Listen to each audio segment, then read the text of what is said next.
The May issue of Boating Magazine is out now. Featured stories include a new gear roundup, a profile of America's oldest black boating clubs, and boating's certified test of the cruiser's yacht's 34 GLS. Helicopters, photographers, chase boats. The May issue was a major production, and boating uses Icom marine radios to stay connected in the field and on the water. Editor-at-Large Randy Vance is here to help you optimize your Icom like the boating team does.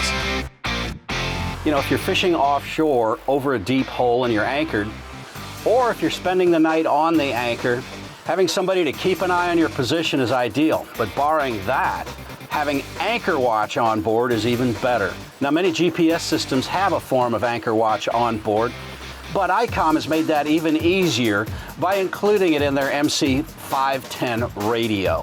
What I like about it is how easy it is to set up.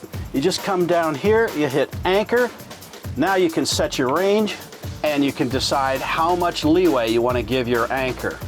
Anchor watch is an ideal safety feature and a convenience feature built right into the Icom radio. I'm Randy Vance for the Icom Video Tip of the Month.